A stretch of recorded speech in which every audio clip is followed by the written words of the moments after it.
अस्सलाम वालेकुम स्टूडेंट। आज हम 12th class chemistry chapter number 1 lecture number 2 study करने जा रहे हैं, जिसमें हम पढ़ेंगे Newlands, octaves and Mendeleev's periodic table. Last time हमने दो साइंटिस्ट के बारे में पढ़ा था, एक अल-राज़ी था और दूसरा डोब्राइनर था।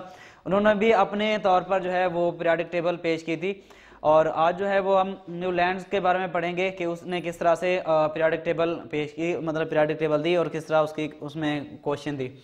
तो न्यूलैंड्स ऑक्टेव्स का मतलब क्या है? ऑक्टेव्स इसका लफ्जी मतलब ये है, ऑक्टेव्स आर्ट से लिया गया है, ठीक है। और न्यूलैंड जो था वो एक इंग्लिश साइंटिस्ट था, उसने 1864 में ये लॉ पेश किया। उसने अपने उस पीरियोडिक टेबल में उसने 62 एलिमेंट को क्लासीफाई किया।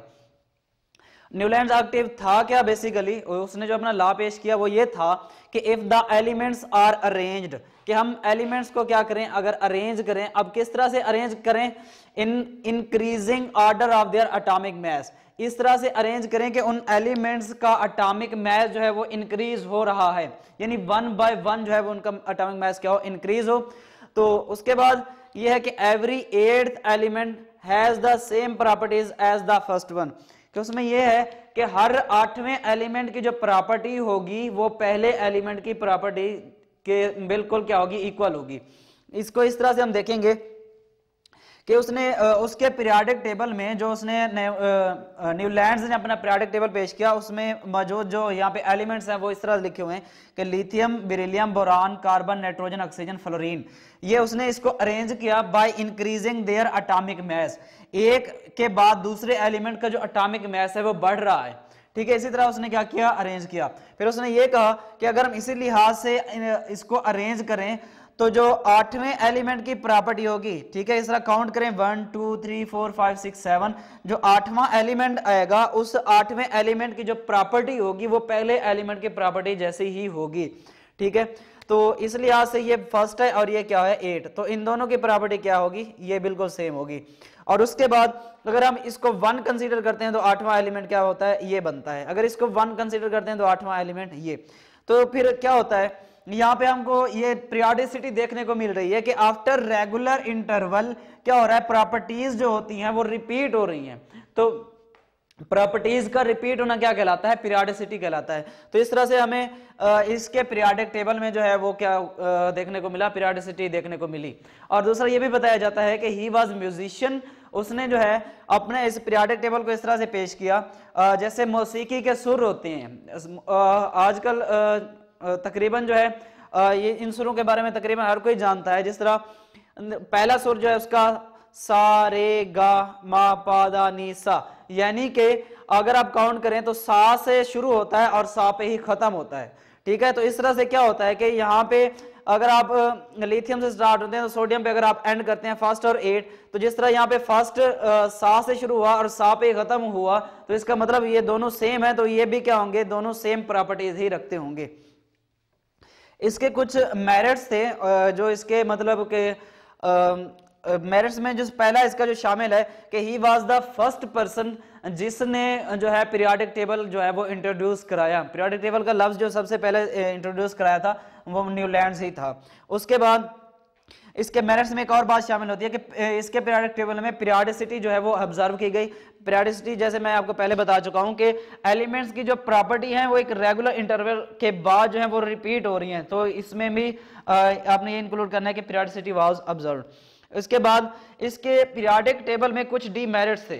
डीमेरिट्स क्या थे कि इसने कहा था कि only 62 elements exist in nature, कि कुदरत में कुदरती तौर पर बस 62 एलिमेंट्स पाए जाते हैं। No more elements will discover, इसके बाद कोई और एलिमेंट डिस्कवर नहीं होगा। और एक और उसके जो डीमेरिट्स थे वो ये थे कि above sequence disturb by discovery of noble gas. आप इसको इसके पीरियोडिक टेबल को गूगल करें, वहां पे आप देखेंगे कि ये जो सीक्वेंस है ये डिस्टर्ब हो जाएगी, यानी उसका पीरियोडिक टेबल सिर्फ फ्लोरीन और क्लोरीन तक था। आगे जो आजकल जो नोबल गैसेस डिस्कवर हुई थी उसके लिए कोई उसने जगह नहीं छोड़ी थी। तो जब भी यानी कि नोबल गैसेस दरियाफ्त हुई, जैसे फ्लोरीन के बाद नियान आ जाता है और क्लोरीन के बाद आर्गन आ जाता है, तो अगर उस लिहाज से देखा जाए तो पहले और आठवां एलिमेंट ये बनता है। अब पहला और आठवें एलिमेंट की प्रॉपर्टीज को देखा जाए तो पहले और आठवें एलिमेंट की प्रॉपर्टीज एक दूसरे से बिल्कुल डिफरेंट है। तो यही वजह है कि यहाँ पे इसके डिमेरिट्स में आता है कि ये वाला सीक्वेंस जिसमें पहले और आठवें एलिमेंट की प्रॉपर्टी सेम थी, अब पहला लिथियम बनता है और नियॉन कितना बनता है, आठवां बनता है। अगर इस लिहाज से देखा जाए तो इसका ये जो लॉ है उसमें ये एक डिमेरिट है। और दूसरा एक और डिमेरिट ये है कि जब हम इसके एक और इस तरह पीरियड को या ग्रुप वाइज आप देखेंगे तो मैग्नीशियम के बिल्कुल नीचे आता है कैल्शियम। कैल्शियम के आगे जो यहां से एलिमेंट स्टार्ट होते हैं उसमें आप गौर करेंगे कि बेरिलियम, एल्यूमिनियम, और यहाँ पे जो नीचे एक और एलिमेंट होगा वो बोरॉन एल्यूमिनियम जैसी प्रॉपर्टी नहीं रखता होगा। तो उसमें आपने ये बताना है कि जो पीरियोडिसिटी, जो रिपीटिशन इन प्रॉपर्टी होगी वो अप टू कैल्शियम तक होगी। कैल्शियम के बाद की जो प्रॉपर्टीज हैं, मतलब कैल्शियम के बाद जो एलिमेंट आएगा उसमें एल्यूमिनियम जैसी कोई प्रॉपर्टी नहीं होगी। सिलिकॉन के बाद यहाँ पे जो एलिमेंट होगा उसमें सिलिकॉन जैसी प्रॉपर्टी नहीं होगी। यानी पीरियोडिसिटी यहाँ पे क्या हो जाती है, एंड हो जाती है। प्रॉपर्टीज इसके बाद जो होती हैं वो रिपीट नहीं होती। तो ये था न्यूलैंड्स ऑक्टेव्स। उसने जो है एलिमेंट्स को किस तरह से अरेंज किया कि पहले आठवें एलिमेंट की खसूसियात जो होंगी वो पहले एलिमेंट से मिलती जुलती होंगी। उसके बाद एक और साइंसदान जिसने अपना पीरियोडिक टेबल पेश किया जिसका नाम है मेंडलीव्स। ठीक है, मेंडलीव्स पीरियोडिक टेबल के नाम से हम इसको स्टडी करेंगे। तो मेंडलीव जो था वो एक ऐसा साइंसदान था जिसने जो है फर्स्ट रेगुलर पीरियोडिक टेबल जो है वो प्रेजेंट किया। अब फर्स्ट रेगुलर पीरियोडिक टेबल का क्या मतलब है? रेगुलर का मतलब ये है कि उसके पीरियोडिक टेबल में जो था वो ग्रुप्स और पीरियड जो है वो इंक्लूड थे। वो एक पहला साइंसदान था जिसने अपने पीरियोडिक टेबल में ग्रुप्स और पीरियड की बात की। तो इसी वजह से कहा जाता है कि इसने रेगुलर पीरियोडिक टेबल पेश किया। और नेक्स्ट, और इसने इस तरह से अरेंज किया कि in which elements of same chemical properties were arrange in groups and periods. उसने अपने पीरियोडिक टेबल को इस तरह से अरेंज किया कि जो एक जैसे केमिकल प्रॉपर्टीज रखने वाले थे उनको ग्रुप्स और पीरियड में अरेंज कर दिया। कितने ग्रुप्स थे उसके पीरियोडिक टेबल में? 8 ग्रुप्स थे और पीरियड की तादाद कितना थी? 12 थी। तो उसके बाद उसने अपना जो पीरियोडिक टेबल पेश किया, उसने अपना एक लॉ पेश किया, उस लॉ के मुताबिक ही वो पीरियोडिक टेबल पेश किया। तो उसका लॉ जो है वो एटॉमिक मास पे जो है डिपेंड कर रहा है। उसकी बुनियाद उसने रखी एटॉमिक मास पे।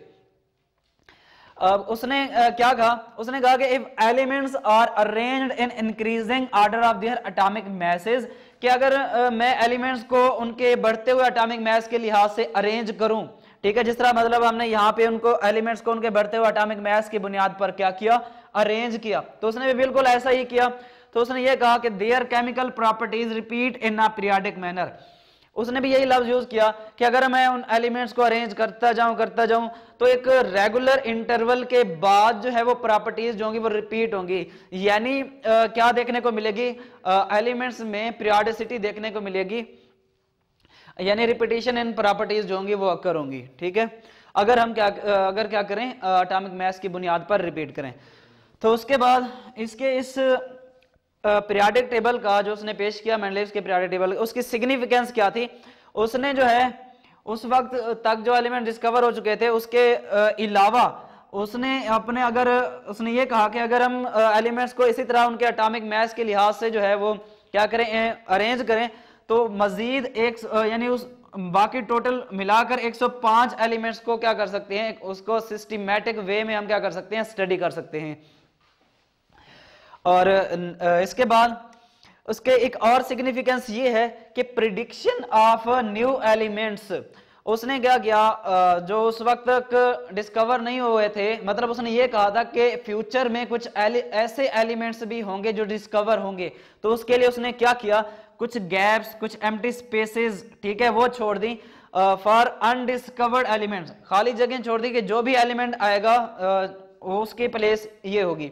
इसको भी आपने क्या करना है? गूगल करना है, वहां से उसके टेबल में एम्प्टी स्पेसेस देखने को मिलेंगी। तो कुछ एलिमेंट्स में उनमें से कौन से हो सकते थे? एक तो था गैलियम और दूसरा जर्मेनियम। गैलियम के लिए उसने ये लिखा, उसने एक वर्ड यूज किया, इका एल्यूमिनियम।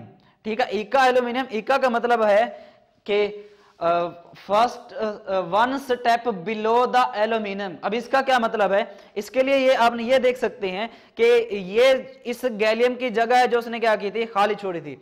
अब इसको उसने नाम दिया था गैलियम को उस वक्त इका एल्यूमिनियम। इका एल्यूमिनियम का मतलब ये है कि ये देखें ये एल्यूमिनियम है, वन स्टेप बिलो, यानी एल्यूमिनियम के बाद आता है स्कैंडियम। स्कैंडियम को छोड़कर उसने कहा कि एल्यूमिनियम के एक स्टेप को छोड़ के जो दूसरा एलिमेंट होगा उसकी जगह उसने इका एल्यूमिनियम लिख दिया, यानी उसके लिए एम्प्टी स्पेस छोड़ी और उसका नाम इसके मुनासबत से इसके जरिए जो है उसने बताया। उसके बाद है जर्मेनियम। इसका नाम ये भी उस वक्त डिस्कवर नहीं हुआ था, उसने इसको प्रिडिक्ट कर दिया था कि ये डिस्कवर होगा, और इसका नाम जो है उसने क्या किया, बता दिया। क्या नाम रखा था उसका, इका सिलिकॉन। इका सिलिकॉन का मतलब ये है कि one step below the silicon, silicon के एक स्टेप के बाद, यानी सिलिकॉन जो है उसके एक नीचे वाले एलिमेंट को छोड़कर उसके बाद का जो होगा वो उसने उसकी पोजीशन को जो है वो एटॉमिक मास के लिहाज से जो है वो बता दिया। अब लास्ट इसका पॉइंट ये है कि उस करेक्शन ऑफ एटॉमिक मैसेज, उसने पहले से मौजूद जो पीरियोडिक टेबल थी उसमें से कुछ एलिमेंट्स के जो एटॉमिक मास थे वो करेक्ट नहीं थे, उनके पोजीशन के लिहाज से जो था वो क्या किया, उसको करेक्ट किया।